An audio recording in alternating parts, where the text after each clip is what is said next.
자, 안녕하십니까. 이번 주 두 번째 시간입니다.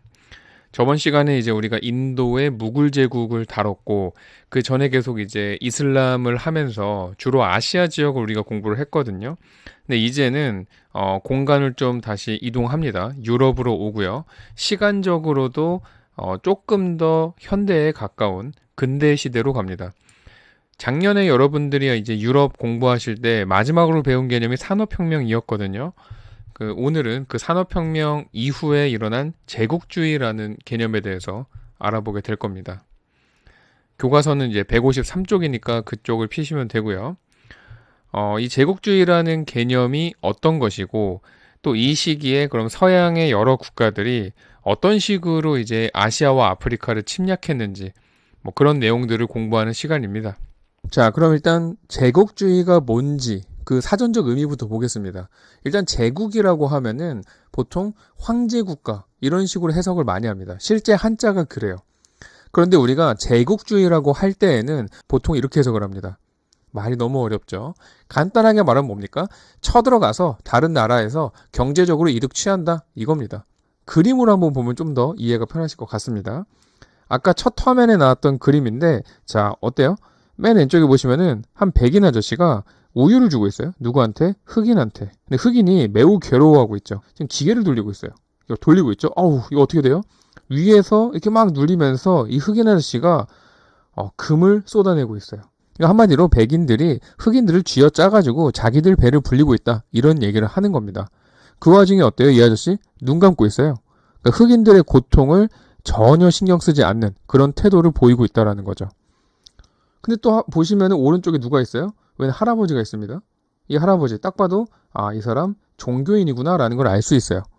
이게 왜 무슨 얘기냐? 보통 서양 사람들이 당연히 약소국을 침략할 때에는 경제적 이득이 우선이었지만, 또 한편으로는 이 사람들 이제 종교가 되게 중요하잖아요. 선교 활동을 또 한 겁니다. 열심히. 우리 크리스트교를 믿으세요 이러면서 아프리카나 아시아 가가지고 선교를 한 거예요. 사실은 이 종교라는 게 뭡니까? 크리스트교라는 게 뭐예요? 사랑, 뭐 원수도 사랑해라 이렇게 말하는 사람이면서 어때? 흑인의 고통에 대해서는 이 아저씨, 자 보세요. 이 아저씨 눈이 이상해. 눈을 감은 건지 뭐 딴 데 보는 건지 모르겠는데 어쨌든 이 아저씨도 지금 외면하고 있죠. 그러니까 사실 종교라는 것도 이 상황에서 별다른 힘을 발휘하지 못하고 오히려 이런 침략들에 대해서 암묵적으로 동의하고 있었다는 것을 이 그림은 비판하고 있는 겁니다. 그러니까 종교인으로서의 의무를 다하지 않고 있는 거죠, 사실은. 그래서 이게 그 당시 서양의 어떤 제국주의 침략을 가장 잘 보여주는 그림이라고 할 수 있습니다. 자, 그럼 우리가 이 제국주의라는 게 왜 나타나게 되었는지를 설명하려면은 그 전 상황을 우리가 알아야 돼요. 바로 산업혁명이죠. 근데 여러분들 배웠지만 머릿속에 하나도 안 남아있을 거라는 걸 제가 확신하기 때문에 간단하게만 설명을 하겠습니다. 일단 산업혁명이라고 하면은 생산 활동에서 엄청나게 변화가 있었다라는 거죠. 왜? 이런 식으로 실을 뽑는 기계, 그 다음에 그 실을 가지고 면제품을 만드는 기계, 이런 것들이 발명이 돼서 사람이 직접 손으로 한 땀 한 땀 했을 때보다 속도가 빨라지죠. 거기다 나중에 이제 증기기관이라는 게 발명이 되면서 이제 공장에서 자동으로 이제 생산이 되더라라는 거예요. 그 나중에 하면 어떻게 합니까? 돈이 많은 사람들은 공장을 아주 대규모로 돌리면서 어마어마한 부를 축적을 했겠죠. 자, 이 당시에 주로 생산했던 게 뭡니까? 면제품이에요. 면제품. 뭐 예를 들어서 빤스라고 칩시다. 그러면은 빤스가 예전에 사람들이 손으로 만들었을 때보다 뭐 수백 배 정도 많은 속도로 생산이 됐을 거란 말이죠. 근데 문제는 뭡니까? 여러분들 집에 빤스 몇 개 있어요? 대답은 하지 마세요. 보통 빤스가 우리가 뭐 자주자주 빤다고 치면은 뭐 한 20개면은 충분하지 않습니까? 이거 좀 많은 것 같긴 한데. 그러면은 20개를 샀는데 신상 나왔다고 나 또 살래. 빤스를 집에 막 30개, 막 40개, 막 100개 이렇게 두지는 않단 말이죠. 돈이 많은 사람은 모르겠습니다만 한 번 입고 버리는 사람들 뭐 있다고도 하던데, 어쨌든 그런 사람은 모르겠는데 우리가 보통 이렇게 많이 안 삽니다. 자, 그럼 어떤 일이 벌어져요? 이 아저씨는 야, 이거 공장을 돌리면 돌릴수록 다들 이득이야 라고 생각을 해서 계속해서 이 사람들이 빤스를 만들 텐데, 문제는 어느 순간에 더 이상 빤스를 사려고 하는 사람들이 없어질 거란 얘기예요. 그렇잖아요. 다들 집에 야, 나 빤스 30개씩 있는데 누가 또 새로운 빤스를 사겠어. 그러다 보니까 이 공장에서 아무리 많은 양을 생산하더라도 결국에는 그게 팔려야지만 이득이 된다라는 거예요.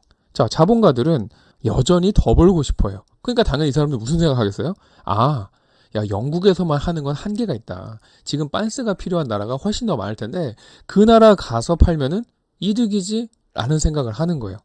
그러니까 뭡니까? 산업혁명이 발전하면은 필연적으로 이 사람들은 식민지라는 거를 필요로 하게 된다라는 거예요. 왜? 첫 번째, 원료를 값싸게 공급받을 수 있습니다. 영국에서는 땅이 그렇게 넓지가 않잖아요. 그러니까 인도나 뭐 오스트레일리아나 이런 나라를 딱 차지하면은 얼마나 그 농장을 규모 있게 운영할 수 있겠습니까? 거기서 원료를 싸게 공급받을 수 있어요. 두 번째, 훨씬 더 인건비가 싸겠죠. 영국 사람보다.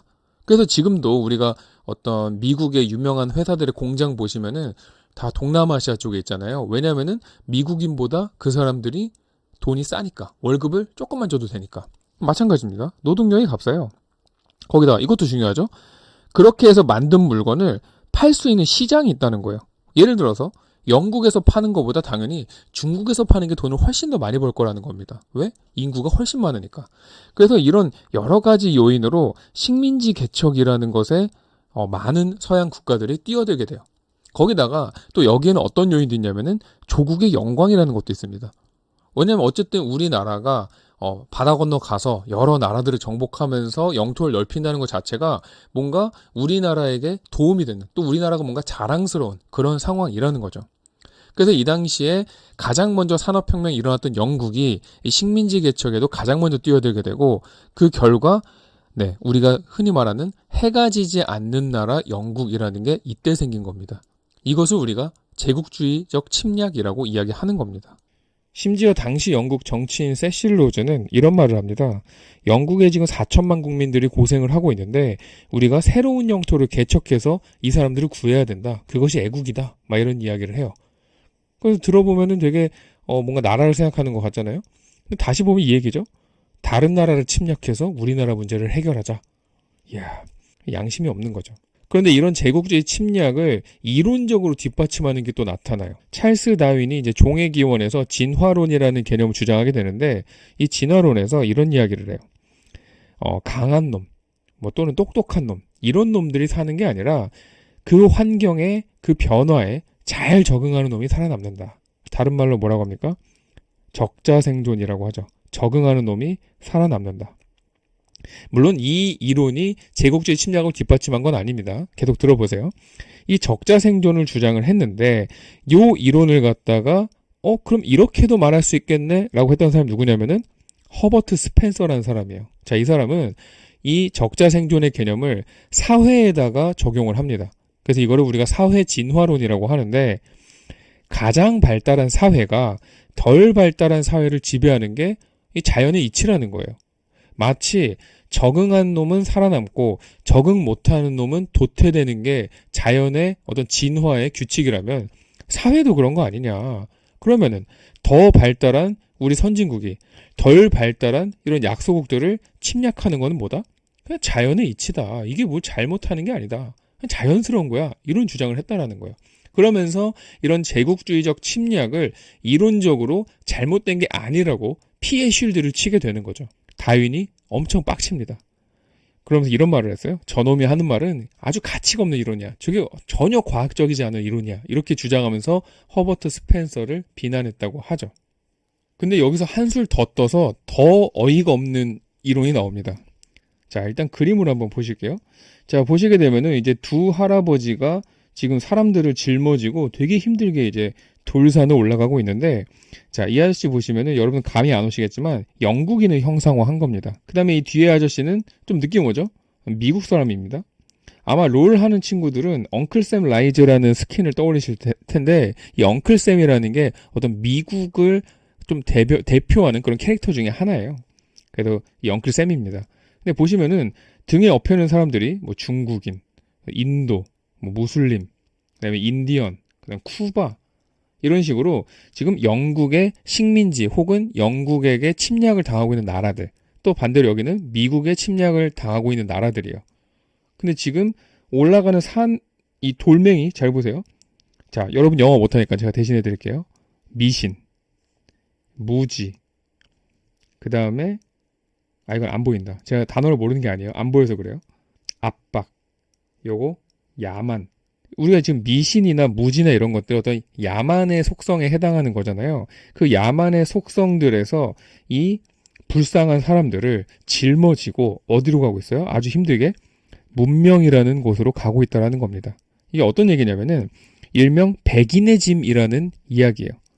이게 더 화이트맨스 버든이라 그래서 발음 좋았죠? 이 키플링이라는 사람이 주장을 했던 이론인데 백인이 이런 유색인종을 지배하는 거는 우리가 이 사람들 나쁜 짓 하는 게 아니라 얘네들 미개하잖아. 미개한 애들을 우리가 어떻게 하는 거야? 더 좋은 세상으로 데려가 주는 거야. 그리고 이게 힘들지만 백인들의 의무야. 이렇게 얘기를 했다라는 거예요. 그래서 이 과정에서는 이 사람들이 워낙에 야만적이라서 얘네들한테 뭐라고 할 수도 있다는 거예요. 야, 너네 왜 그래? 이 나쁜 놈들.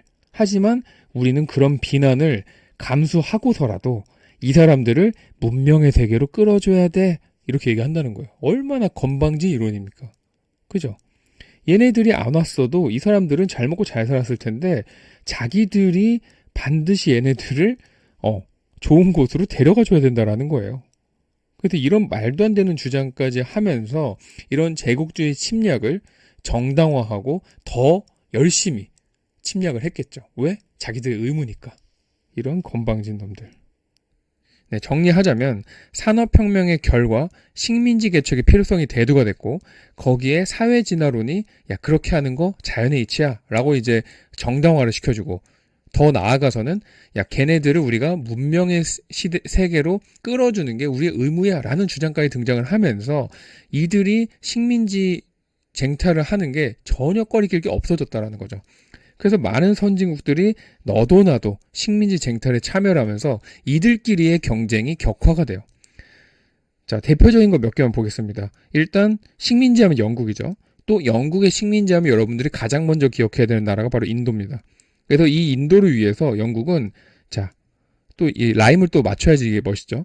카이로의 C, 그 다음에 요 밑에 케이프타운의 C, 그다음 콜카타의 C를 합쳐가지고 야 우리는 요 도시들을 딱 잇는 삼시 정책을 펼치자라는 목표를 세우게 돼요.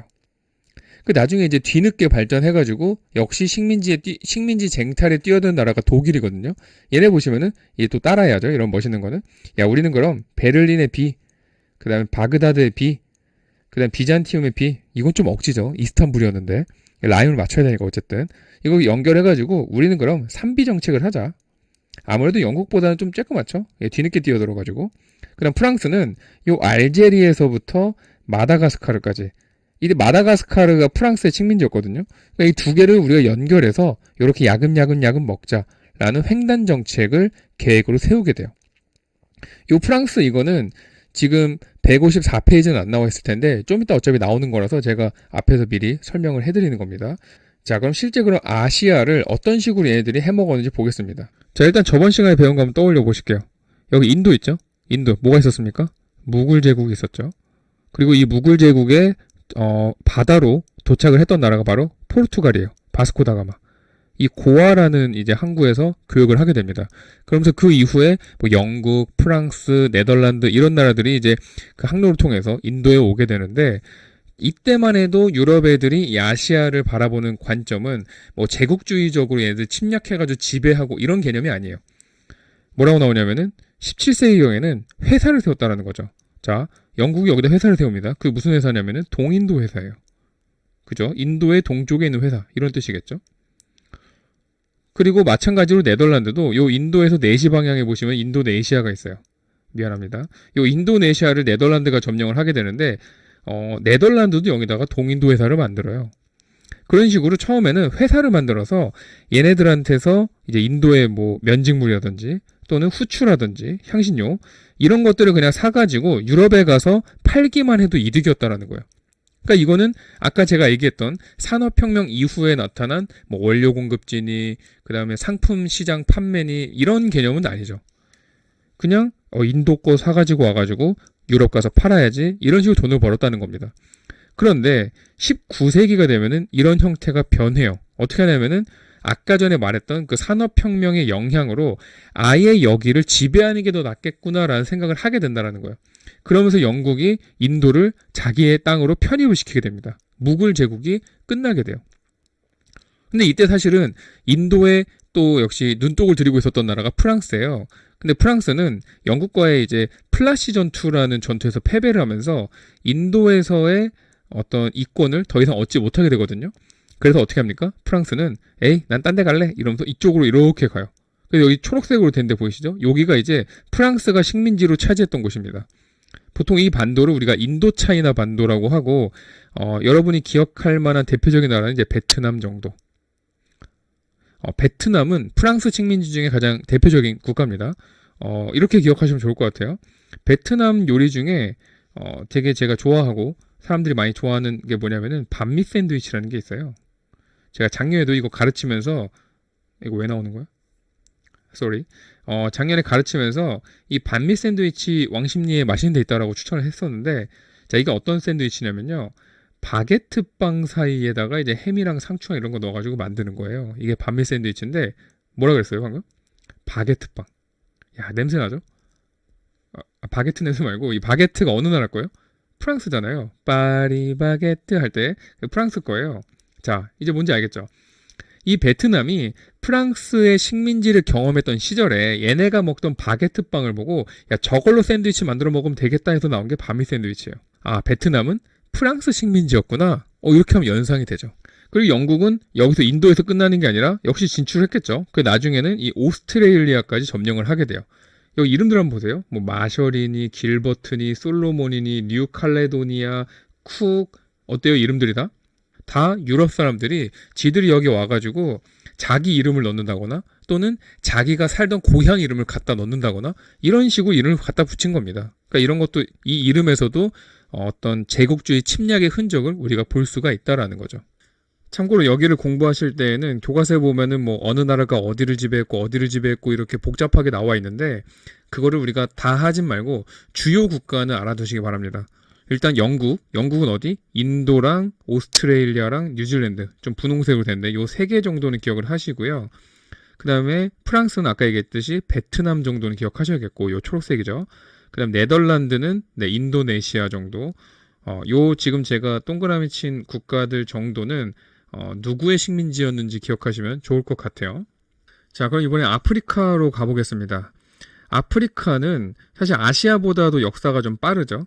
얘네들이 이 신항로를 개척한 이후에 이 아프리카와 아메리카에 있는 삼각무역이라는 걸 했다라는 개념을 여러분들이 기억을 하실 겁니다. 그때 이 아프리카에서 끌고 온 게 바로 흑인 노예들이죠.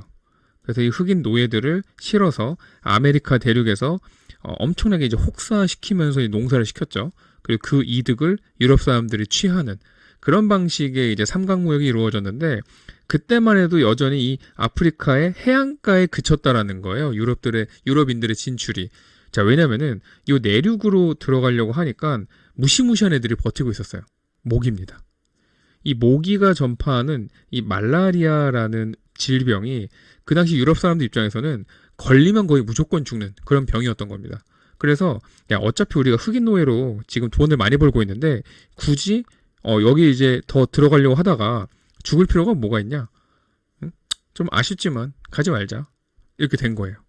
그런데 나중에 어떻게 됩니까? 이 말라리아를 해결하는 이제 백신이 개발이 된 거죠.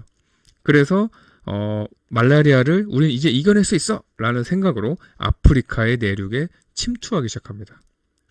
자, 가장 대표적인 인물이 이 리빙스턴이라는 사람과 스탠리라는 사람인데 이 리빙스턴은 선교사예요. 역시 이제 얘네들 종교가 중요하죠. 그러니까 스탠리는 기자입니다. 일단 먼저 들어갔던 사람은 리빙스턴이에요. 이 리빙스턴은 크리스트교를 전파하겠다는 일념 하나로 이 아프리카 내륙까지 탐험을 하기 시작합니다. 대단하죠. 원래 이 선교사들의 특징이 뭐냐면은 가지 말라는 데를 더 갑니다.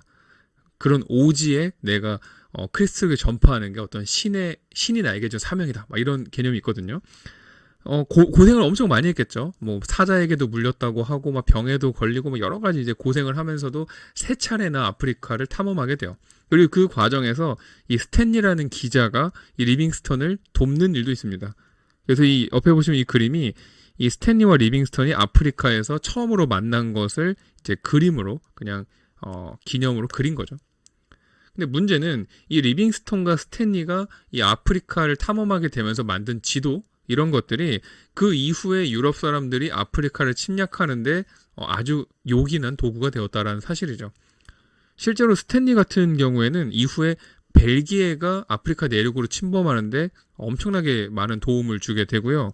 리빙스턴도 노예제를 반대할 정도로 진보적인 성향이기는 했지만 마음속으로는 어떤 생각을 했냐면은 내가 크리스트교를 아프리카에 더 잘 전파를 하려면은 영국의 군대가 여기 아프리카에 들어와가지고 나를 좀 도와줘야 돼. 그러니까 제국주의 침략을 어느 정도 이 사람도 묵인을 했다라는 거예요.